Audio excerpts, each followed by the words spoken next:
Political panel time, isn't it exciting? Joining me now, Republican strategist and president of Advancing American Freedom, Tim Chapman, and Democratic strategist Jaime Moore. I want to play sound for you from the president today about Iran and the war. Please listen.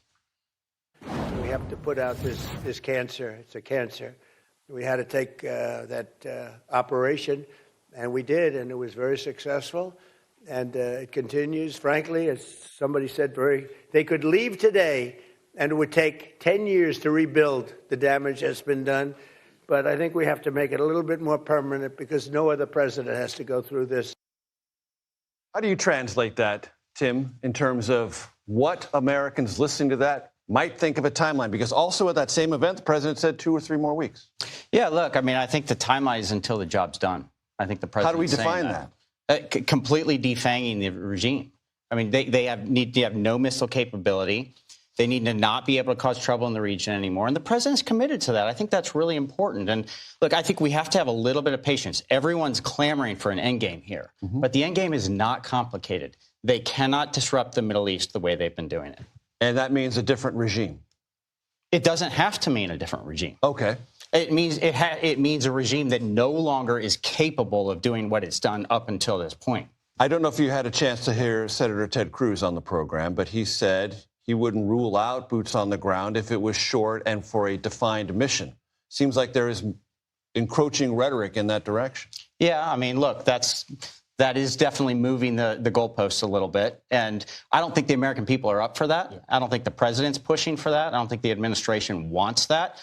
But I think that the administration feels like they can do the job right now through air power, through working with the Israelis, and they can find a way to do enough damage and then leave. And once you do that, like, look, if it doesn't matter who's in power at the end of the day, it matters that they cannot inflict this damage on the region and on the American people anymore. Lindsey Graham would probably not agree with that, but that's just one voice in the Senate. Jaime, your perspective. Look, I mean, I agree with some of what my colleague is saying. And I think at the end of the day, the president has told the American people that there are a couple of reasons why he's out there doing these strikes and engaging in this conflict. And I think majority of Americans believe him. But here's what the question is right now. To your point, will Americans stomach putting boots on the ground? I don't think so. 2, do Americans want to see an endgame? Yes. Nobody wants to see a protracted war. And so what Democrats are doing right now is they are both presenting themselves as the opposition party, but they're also making sure that they're keeping their finger on the pulse of this election. Of this conflict, because we're in the middle of the midterms right now. And so you have a lot of things that the Democrats are wanting to talk about, but this war is giving them even more fodder for their conversation on affordability. What they're saying now is the president's spending so much time outside of America that he has no time to lower costs. And I think that's going to be a salient message. One of the iron rules here, and there are not many, but one of the ones is if I pitch it before we go to break, we have to talk about it when we come back from break. So I mentioned Maine. Yeah. Graham Plattner, Janet Mills. Janet Mills is the sitting governor. Correct. She's the favor of the Democratic Senatorial Campaign Committee and a lot of the institutional sort of investors, funders of the Democratic Party. Graham Plattner is the insurgent.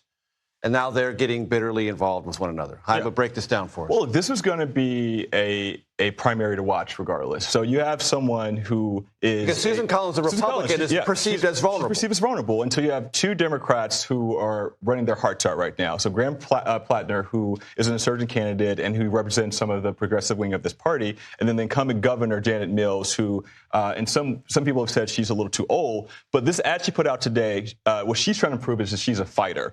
And so if she can prove that she's a fighter, in some ways I think she can eke Graham Plattner out and emerge as the nominee. I think she and some Democrats have agreed over the last few weeks that she will be the stronger opposition against Susan Collins. Tim?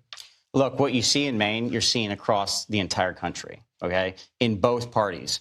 You're seeing anti-establishment candidates going up against establishment candidates. And there's a real tension there. And I think some of that's happening in Illinois, too. It's happening across. And it's not, again, not just the Democrats. This is across the board. But here's the problem. The problem is the anti-establishment candidate right now in Maine is so on the fringe. I mean, he's dabbling in anti-Semitism and all sorts of conspiracy theories. It's a real problem. And the Democratic Party needs to jettison that as quickly as possible if they want to be electable in 2028. The Republican Party has their own problem. And there are a lot of nefarious forces that are trying to impact both parties right now and trying to inject this kind of thinking into both parties.